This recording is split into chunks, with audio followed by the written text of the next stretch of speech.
Hello विद्यार्थीगण, मैं S के कश्यप आपका अपना चैनल भारत दर्पण से आप तमाम विद्यार्थी का स्वागत करता हूं। हार्दिक अभिनंदन है विद्यार्थीगण। जैसा कि आपको याद होगा कि विगत क्लास में बीते हुए क्लास में मैंने बतलाया था कि बजट से संबंधित कुछ महत्वपूर्ण करेंट आंकड़ा जो आने वाले एग्जाम के लिए काफी प्रभावी होता है और करंट अफेयर्स का क्वेश्चन कितना पूछा जाता है ये भली भांति आप परिचित हैं।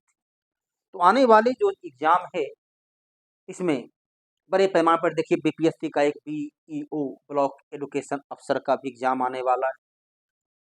साथ ही बिहार शिक्षक का एग्जाम, रेलवे का भले उसमें एएलपी में 10 क्वेश्चन हो लेकिन करंट अफेयर्स का क्वेश्चन ज़्यादा होती है। उस 10 में 5 से 8 क्वेश्चन करंट अफेयर्स का ही होता है और ग्रुप डी में तो तमाम विषय शामिल होते हैं।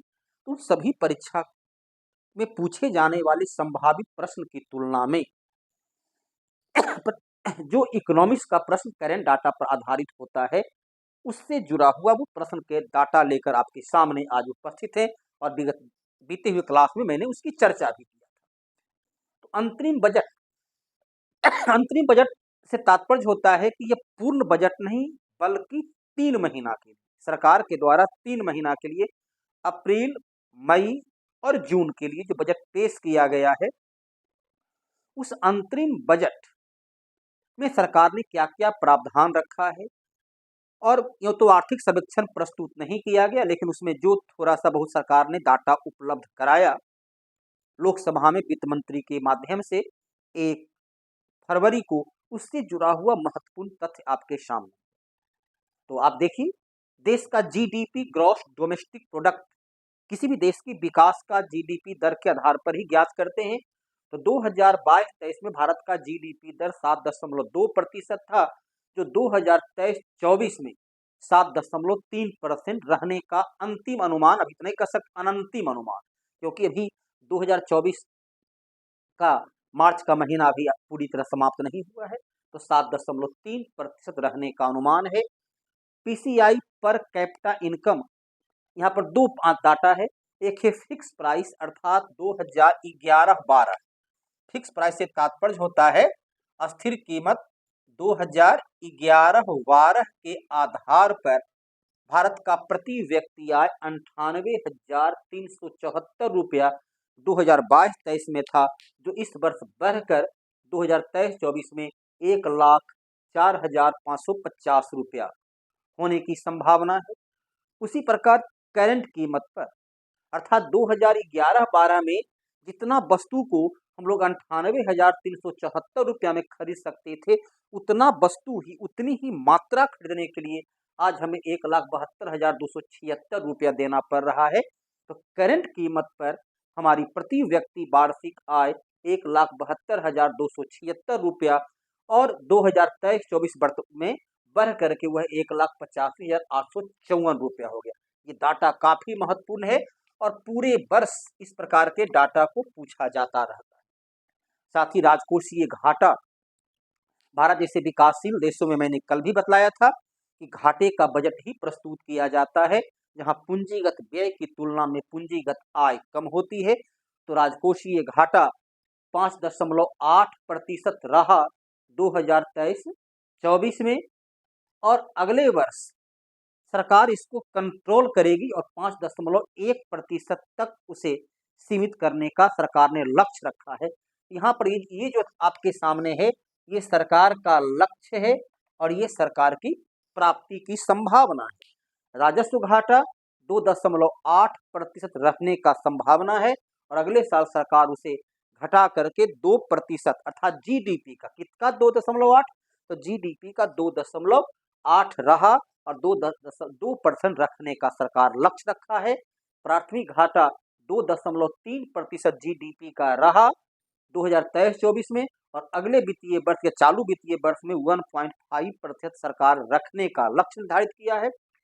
प्रभावी राजस्व घाटा 1.8% रहा और आने वाला ये जो करंट वर्ष है इसमें 0.08% तक उसे रखने का लक्ष्य सरकार निर्धारित किया है।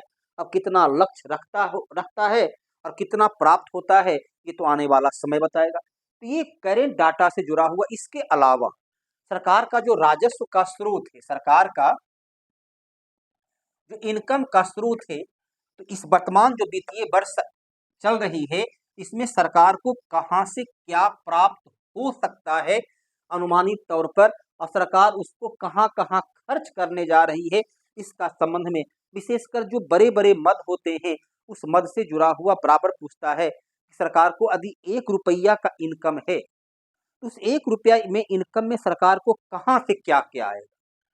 और ये क्वेश्चन ऐसा क्वेश्चन होता है कि अब ग्रुप डी से लेकर के संघ लोक सेवा आयोग तक में पूछा करता है। चलिए इसी से जुड़ा हुआ सरकार का जो राजस्व है, सरकार का राजस्व रेवेन्यू 1 रुपया के आधार पर कहां से पैसा सरकार को अब प्राप्त होगी, तो सरकार को सबसे अधिक जो प्राप्त होता है वह सरकार उधार लेती है, अर्थात वह अपने घाटा को पूरा करने के लिए आंतरिक या बाह्य आंतरिक कर्ज, जिसे आप यदि किसान विकास पत्र, राष्ट्रीय बचत पत्र खरीदते हैं, या चलिए आप अभी गोल्ड बॉन्ड के जो सरकार ने जारी किया है, वो सरकार को क्या है, ऋण। सरकार अंतर्राष्ट्रीय मुद्रा कोष विश्व बैंक से वगैरह ऋण लेती है, तो सरकार को जो इनकम में सबसे अधिक 28 पैसा सरकार को ऋण से प्राप्त होगा, उधार से प्राप्त होगा। उसके बाद राजस्व का सबसे बड़ा स्रोत जो है वह है, इसलिए तो उधार राजस्व का हिस्सा नहीं होता है, लेकिन जो सरकार को 1 रुपया प्राप्त सरकार करेगी, वो कहां कहां से लाएगी, उसका ये विवरण है। सरकार को आय कर से, सरकार को इनकम टैक्स से 19 पैसा। देखिए पहला बार ऐसा हुआ है इनकम टैक्स जो है वह अन्य कर से। अब तक क्या था कि पहले निगम कर आगे हुआ करता था, निगम कर के बाद जीएसटी। चलिए निगम कर और जीएसटी दोनों बराबर बराबर सरकार का राजस्व का स्रोत होने लगा, और पहला बार ये है कि सरकार का प्रत्यक्ष कर में इनकम टैक्स नंबर 1 पर आ गया है। आय कर के बाद सरकार को जो है जीएसटी, जीएसटी से सरकार को 18 पैसा प्राप्त होने की संभावना है। निगम कर जो कभी नंबर 1 हुआ करता था, वर्षों तक, दशकों तक भारत के सरकार के राजस्व का सबसे बड़ा स्रोत केंद्र सरकार का निगम कर, राज्य सरकार का बिक्री कर, ये अक्सर हाँ विद्यार्थी को यूं ही याद रहता था, लेकिन अब निगम कर पिछड़ गया है, और निगम कर से सरकार को मात्र 17 पैसा आय होने की संभावना है। इसके अलावा सरकार को केंद्रीय उत्पाद कर, केंद्रीय उत्पाद कर से सरकार को 5 पैसा होने की संभावना है। सीमा शुल्क से, सीमा शुल्क से सरकार को 4 पैसा। ऐसे परीक्षा के दृष्टिकोण से मूलतः यही दोनों तीनों की याद रखना है, आयकर, जीएसटी और निगम कर। इससे ही जुड़ा हुआ क्वेश्चन बारंबार पूछता है, सरकार को कितना आयकर प्राप्त होगा, कितना जीएसटी प्राप्त होगा और कितना निगम कर। यही 3 जो है परीक्षा के दृष्टिकोण से ज्यादा प्रभावी, ज्यादा महत्व का है। अब आइए सरकार का व्यय कहाँ, सरकार जो पैसा 1 रुपया लाती है वो कहाँ कहाँ सरकार उसे खर्च करेगी। इस खर्च में देखिए पहले नंबर पर आता है ब्याज। जो सरकार कर्ज ली है उस कर्ज का ब्याज का भुगतान सबसे अधिक में आता है, तो सरकार को 20 पैसा उस कर्ज के बदले में ब्याज का भुगतान पर खर्च होगा। सरकार को 100 पैसा इनकम है, उसमें 20 पैसा ब्याज के भुगतान जो गैर योजनागत या गैर पूंजीगत व्यय में आता है, जिससे सरकार की कोई एसेट तैयार नहीं होती है।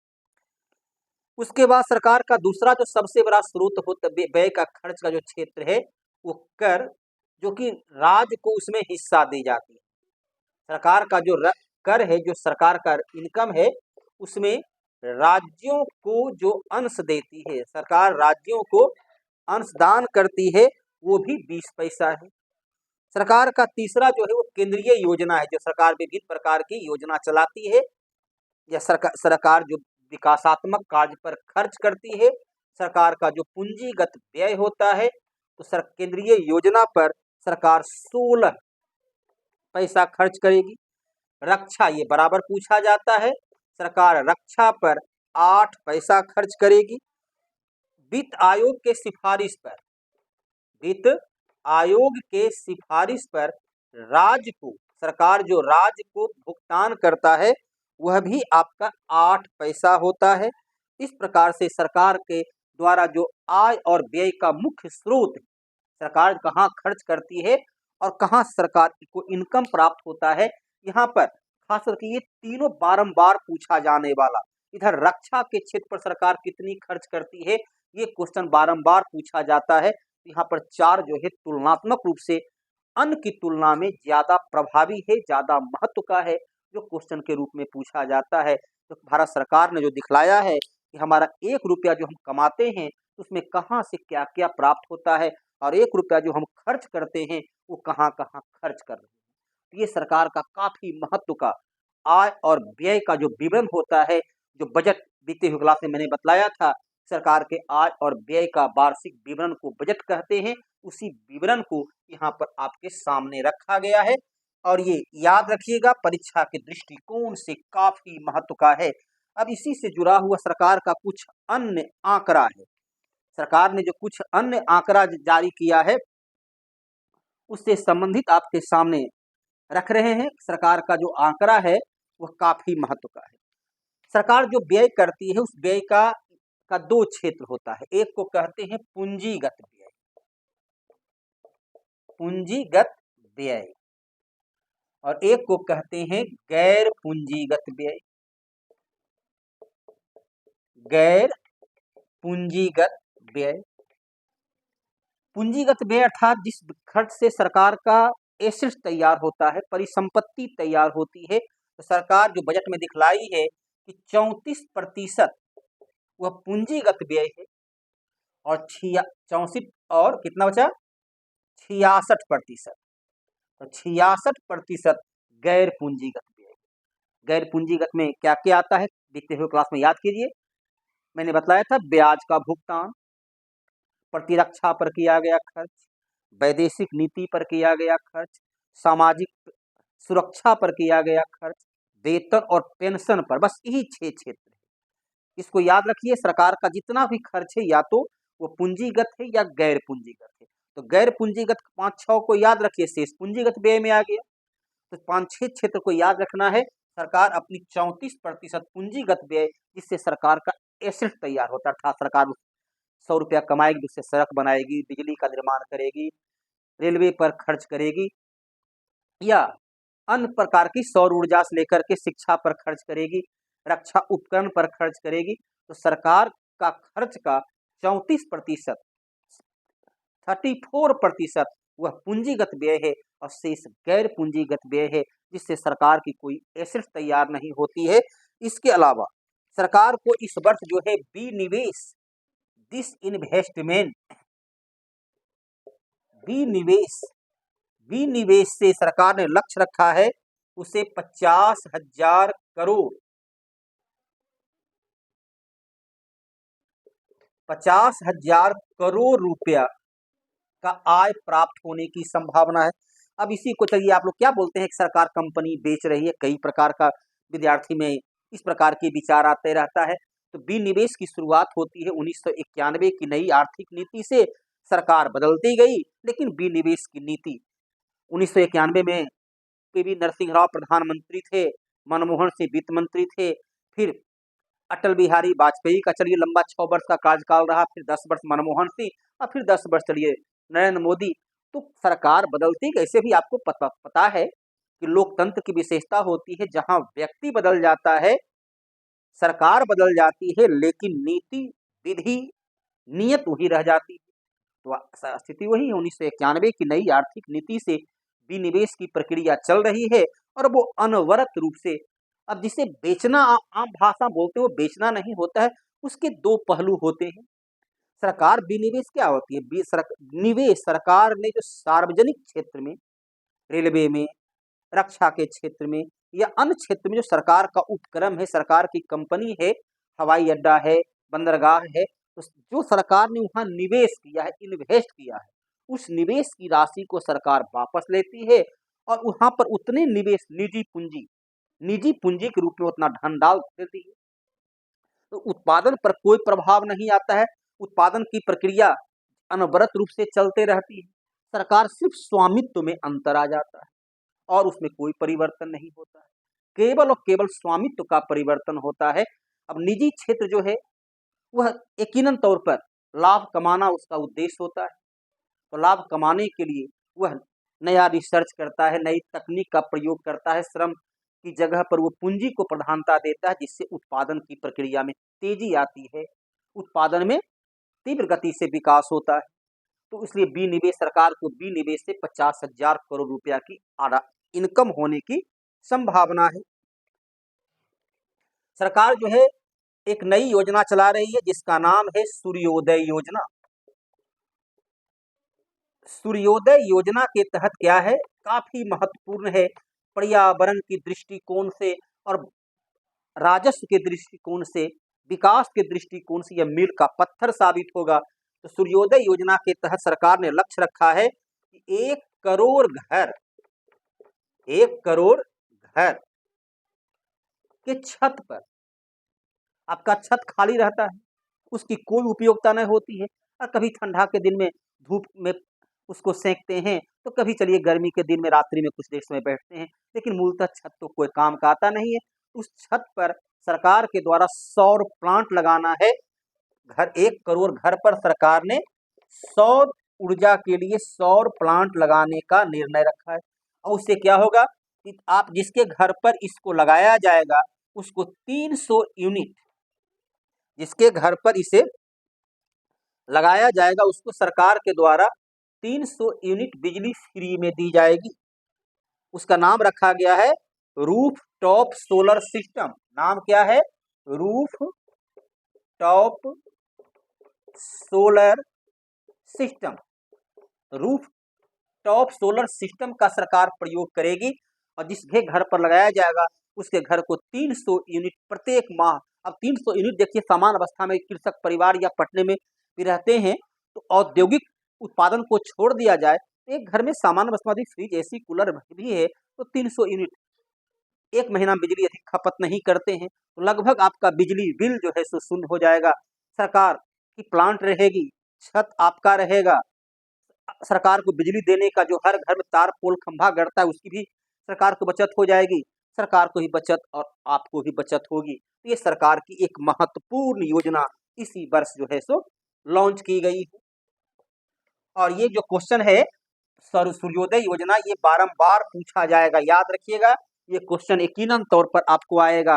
साथ ही सरकार ने जो है अब क्या रखा है कि पीएम आवास योजना, पीएम आवास योजना के तहत, पीएम आवास योजना के तहत 3 करोड़ का घर बनाने का लक्ष्य सरकार पूरा करेगी। सरकार जो है 3 करोड़ लोगों का अपना घर, जो भूमिहीन थे, जिनके पास अपनी आवासीय सुविधा नहीं थी, तो 3 करोड़ लोगों को सरकार अपना घर की सुविधा देगी, ताकि उसके पास अपना छत हो। या इसे शीघ्र सरकार लक्ष्य रखा है कि इसे शीघ्र ही पूरा कर दिया जाए, ताकि लोगों के जीवन में उन्नति आए। इसके अलावा सरकार ने अगला क्या रखा है कि आयुष्मान भारत। आयुष्मान भारत आपको पता है, इसमें 5 लाख रुपया तक, 5 लाख रुपया तक का स्वास्थ्य बीमा सरकार के द्वारा दी जाती है। तो आयुष्मान भारत के तहत जो है, आपने ग्रामीण क्षेत्र में देखा होगा, आशा कार्यकर्ता, आशा प्लस आंगनवाड़ी कार्यकर्ता, उसे इस आयुष्मान भारत के तहत जोड़ा जाएगा, ताकि उनकी इनकम भी बढ़े और राष्ट्रीय स्वास्थ्य नीति के तहत लोगों को सुविधा भी प्राप्त हो।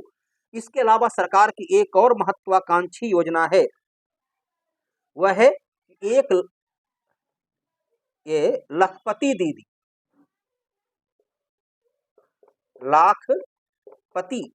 लाखपति दीदी के तहत सरकार ने लक्ष्य रखा है कि 1 करोड़ महिला को लखपति बनाया जाएगा। अभी शीघ्र 1 करोड़ लोगों को लखपति बनाने का लक्ष्य को सरकार ने पूरा कर दिया, और इसे अब 3 करोड़ का लक्ष्य रखा गया है कि 3 करोड़ महिला को सरकार लखपति बनाएगी।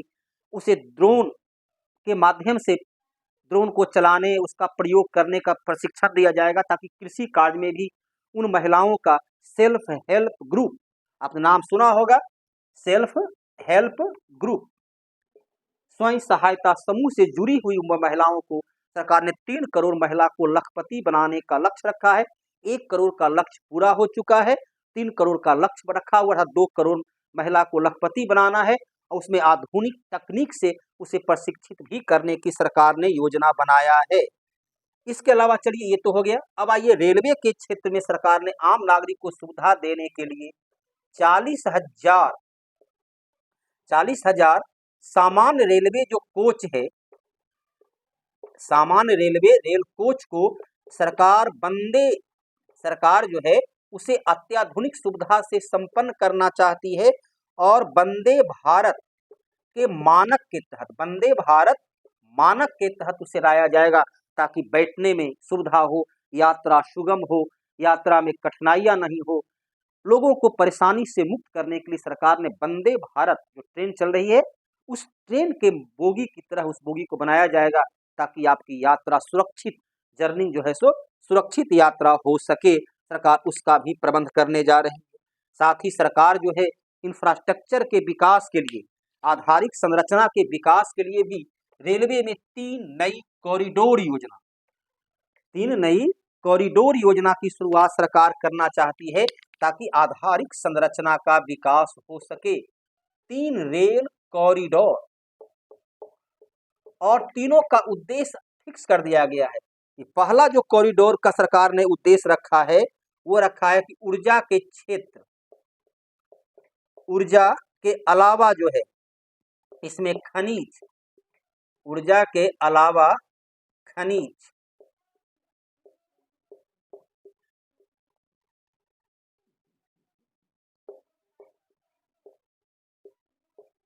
ऊर्जा के अलावा खनिज और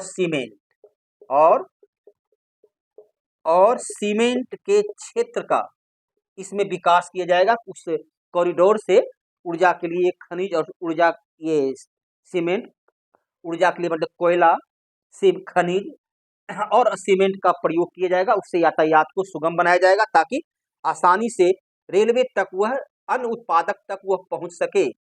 दूसरा रखा गया है उसमें है पत्तन, अर्थात बंदरगाह से उसे जोड़ना है। पत्तन संपर्क को बढ़ाने के लिए एक कॉरिडोर एक बंदरगाह से दूसरे बंदरगाह तक आसानी से पहुंचा जा सके या जहां सामान का उत्पादन होता है उससे बंदरगाह को जोड़ा जा सके। और तीसरा जो इसमें लक्ष्य रखा गया है वो है यातायात को सुगम बनाने के लिए। अभी देखते क्या होता है, मालगाड़ी वगैरह चलती है जिससे मालगाड़ी भी प्रभावित होती है और सामान गाड़ी भी प्रभावित होती है। तो यातायात को सुगम बनाने के लिए भारी यातायात के लिए एक अलग रेलवे ट्रैक बनाया जाएगा ताकि रेलवे के क्षेत्र में लोगों को काफी सहूलियत, काफी सुगमता प्राप्त हो सके। इस प्रकार ने सरकार के द्वारा रेलवे के क्षेत्र में ये इंफ्रास्ट्रक्चर के विकास के लिए। अब थोड़ा सा डाटा हम लोग व्यापार के क्षेत्र में देख लें और यही टॉपिक आपका यहीं पर समाप्त करते हैं।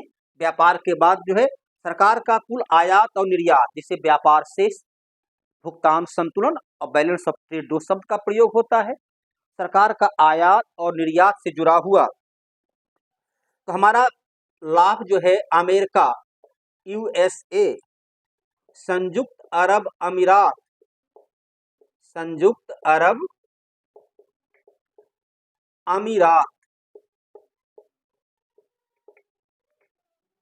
के अलावा बांग्लादेश हमारे पड़ोसी देश है, पड़ोसी देश नेपाल, पड़ोसी देश पाकिस्तान,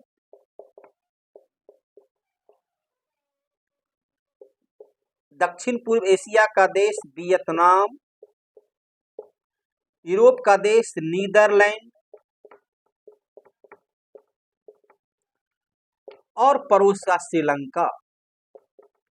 इसके साथ हमारा व्यापार लाभ की अवस्था में है, अर्थात इन देशों के साथ जितना हम आयात करते हैं, जितना सामान वहां से मंगाते हैं, उसकी तुलना में वहां हम ज्यादा बेचते हैं।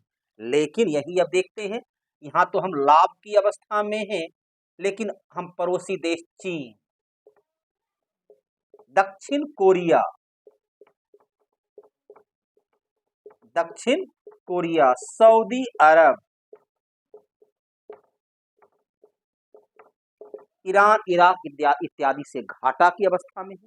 भारत का जो कुल व्यापार रहा 2023-24 में, भारत का कुल व्यापार अरब डॉलर में, यदि हम देखें जितना भी सरकार का आंकड़ा होता है अरब डॉलर का आंकड़ा होता है।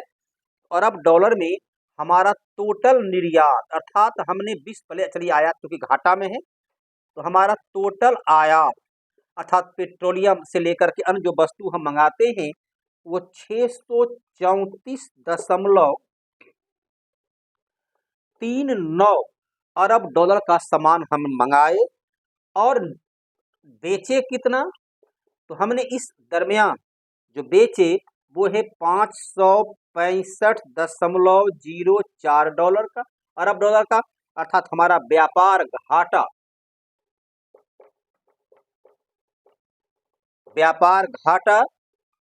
69.34 अरब डॉलर का रहा। ये था कुछ करेंट डाटा, तो मैंने विगत क्लास में ही बतलाया था कि आपको करेंट डाटा के बारे में बतलाएंगे। तो यदि वीडियो बेहतर लगे कि परीक्षा के दृष्टिकोण से उपयोगी है तो विद्यार्थीगण लाइक करना, शेयर करना और सब्सक्राइब करना ना भूलें। आपकी जीवन की इस यात्रा सुखमय हो, मंगलमय हो, खुश रहें। धन्यवाद।